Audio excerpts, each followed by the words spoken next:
خون پانی نہیں لکھتا، محلوں میں جو ناچتی ہے اسے رانی نہیں لکھتا، کاٹ لے کوئی گردن یا چھین لے زباں میری، قاتل کو لکھتا ہوں، قاتل کبھی مسیحا نہیں لکھتا۔ وطن عزیز کی بہت ہی مشہور دانشوروں کی بستی، بہادروں کی بستی، شہر تاریخ ساز احمد آباد کے اس حصے میں آج عقیدت، محبت، جرأت ایمانی اور صبر و استقلال کی محفل میں ہمارے اور آپ کے صدر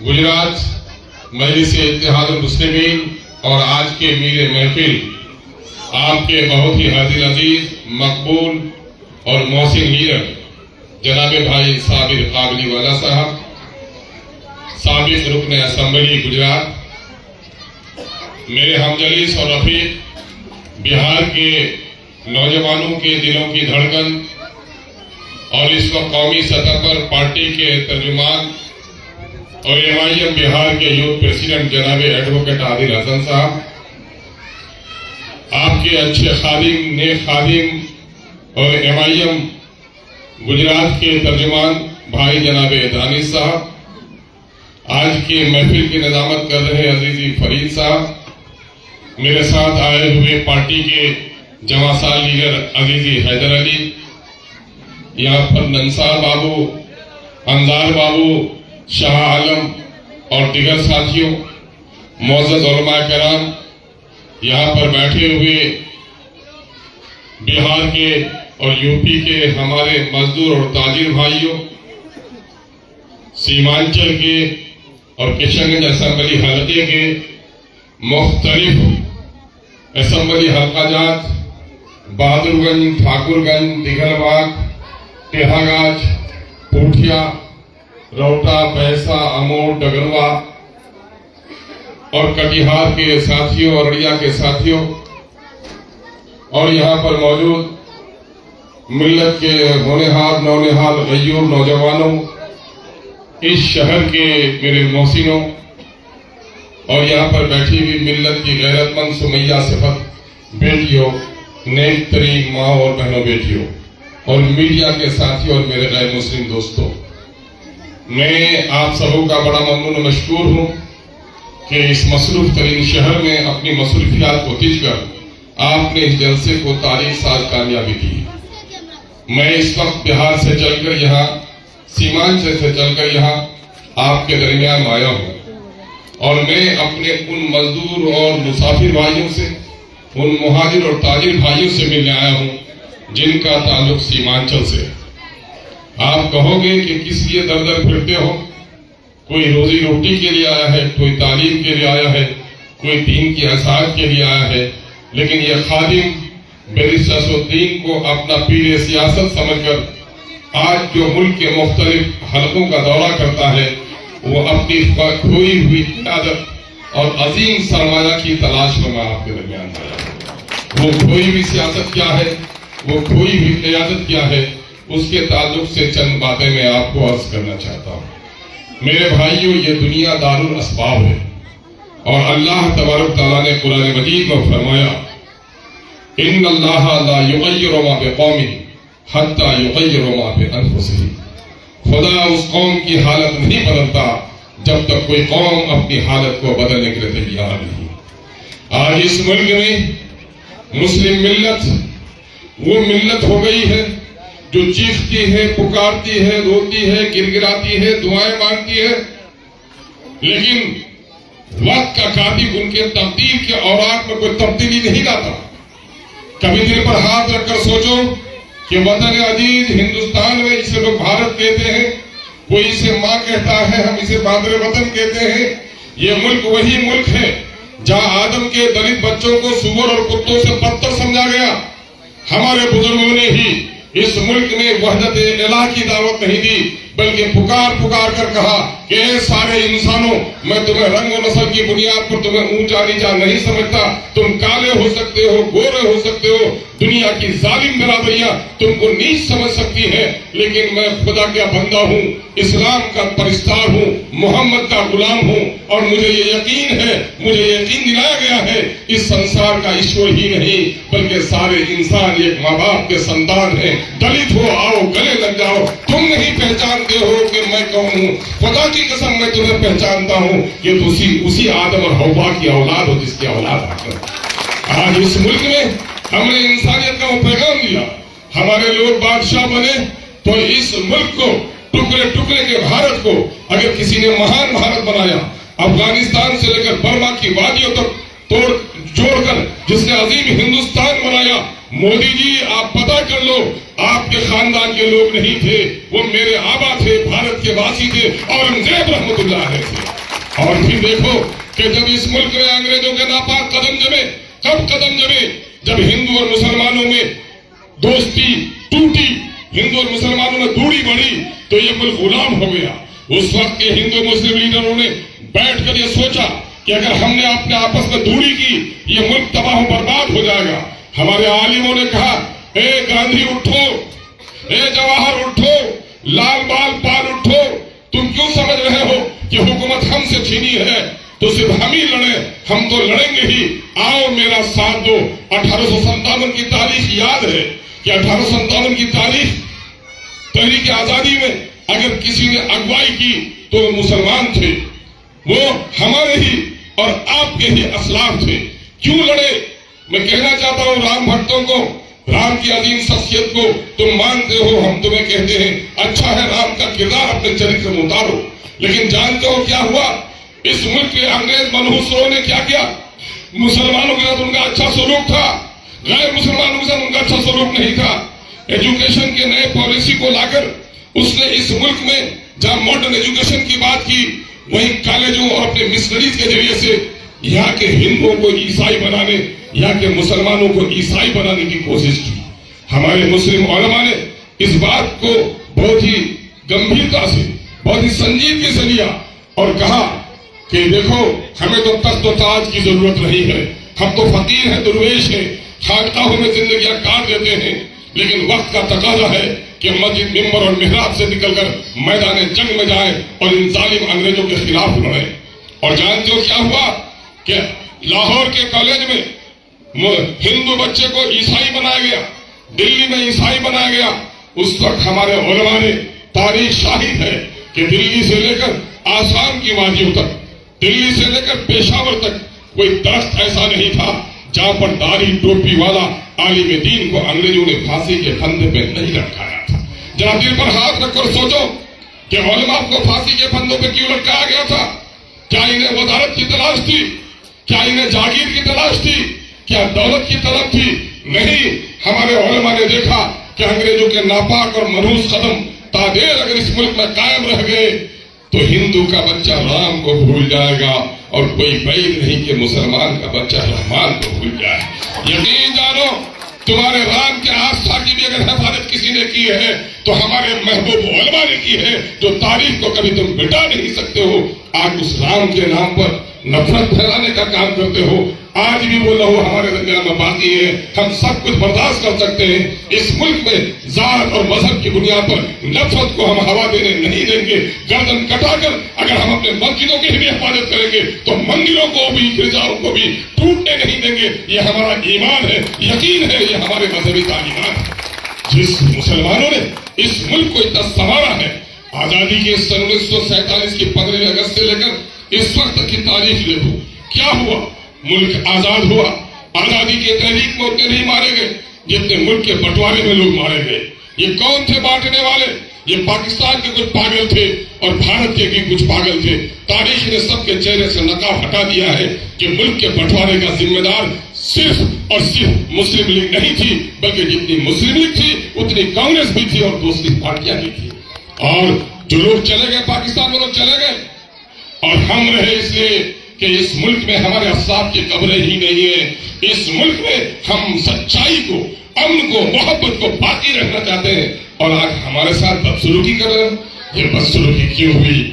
اس کا ذمہ دار صرف وہی نہیں، طوفان ہی صرف گرد و غبار کو آسمان میں اٹھانے کی طاقت نہیں رکھتا، بلکہ گرد و غبار جب اپنے اتحاد کو توڑ دیتا ہے تو اڑ جاتا ہے، جو اینٹ اور پتھر اور پہاڑ بن جاتا ہے، دنیا میں کوئی طاقت اسے اڑا نہیں سکتی۔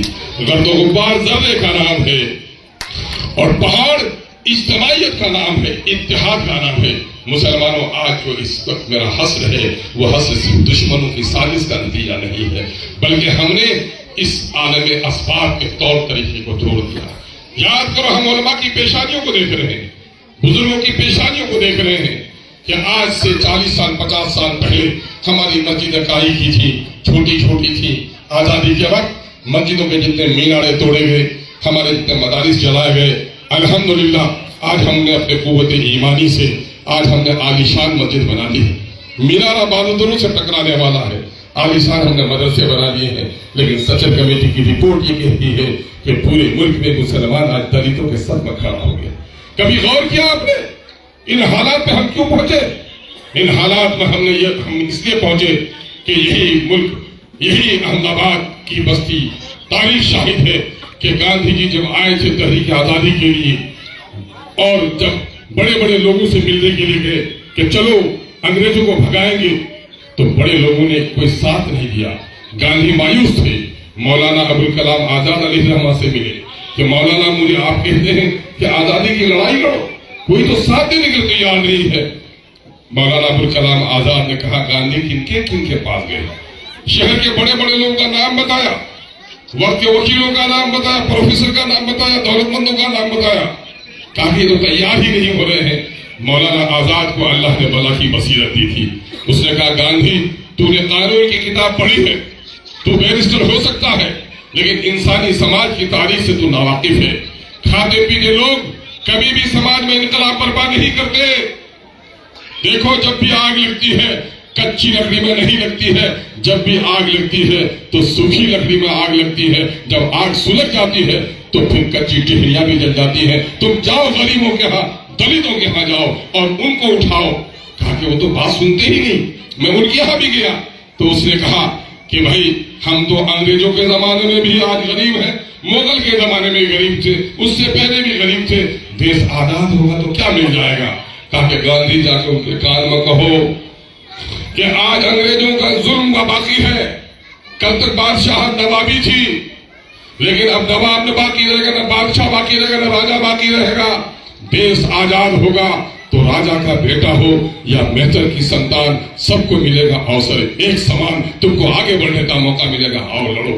چنانچہ سب سے پہلا قافلہ احمد آباد کی گلی میں اگر نکالا تھا کسی نے آزادی کی تحریک کے لیے تو گاندھی نے دلتوں کے ساتھ نکالا تھا۔ اور آج دیکھ لو جن مسلمانوں نے اس ملک کے لیے گردن کٹائی، تینوں دور پڑھا، دلتوں کو عزت دینے کا کام ہم نے کیا، اس ملک میں چھوا چھوت کو ہم نے مٹایا، اس ملک میں انسانوں کو انسانیت، تقریب انسانیت کا پیغام ہم نے دیا، اس ملک کے ٹکڑے ٹکڑوں کو ہم نے جوڑا، تحریک آزادی میں ہم نے گردنیں کٹائی۔ لیکن یہ چوتھا دور جو آزادی کے بعد کا ہے، ہمارا حشر کیا ہے؟ کہیں بلقیس کی آبرو لٹتی ہے، کہیں سہراب کی آنکھیں پھوٹتی ہے، کہیں کوئی چیخ رہی ہے بیٹی ہماری، کہیں مسجدیں توڑی جا رہی ہیں، کہیں مسجدوں کی جگہ پہ مندروں کی تعمیر ہو رہی ہے، کہیں کارخانے لوٹے جا رہے ہیں، کہیں گاڑیاں نوچی جا رہی ہیں، کہیں ٹوپیاں اٹھا لی جا رہی ہیں۔ کبھی غور کیا آپ نے ایسا کیوں ہے؟ ایسا اس لیے ہے کیا دعائیں نہیں مانگتے؟ کیا جماعتوں میں نہیں نکلتے؟ کیا جلسے نہیں کرتے؟ کیا خانقاہوں کو آباد نہیں رکھتے؟ کیا تسبیح و تحلیل نہیں کرتے؟ ہاں ہم تو کرتے ہیں۔ میرے نبی نے بھی یہ کام کیا۔ میرے نبی نے مکہ کے حرم پاک میں اور مدینے میں صرف دعائیں نہیں مانگی، بلکہ جنگ بدر کی تاریخ یاد کرو، احد یاد کرو، خندق یاد کرو۔ میرے نبی نے وقت کے حالات کے مطابق میدان جنگ کو بھی قبول کیا، تجارت بھی کی، مزدوری بھی کی، عدالت کا نظام بھی قائم کیا، رات کو اٹھ کر اپنے رب سے لو لگا کر رونے کا بھی کام کیا۔ لیکن آج ہم نے صرف دعاؤں کو ہی سب اہتمام سمجھ لیا ہے۔ میں دعاؤں کا منکر نہیں، دعا مرض عبادت ہے، دعا مومن کا ہتھیار ہے، لیکن بغیر کوشش کے دعائیں کبھی قبول نہیں ہوتی۔ میں مظاہر ایک بات کہتا ہوں میں کہ دیکھو ایک نوجوان حج کو گیا، خانہ کعبہ کی چادر پکڑ کر گر گرا کر رونے لگا اور یہ کہنے لگا اللہ مجھے صاحب اولاد کر دے۔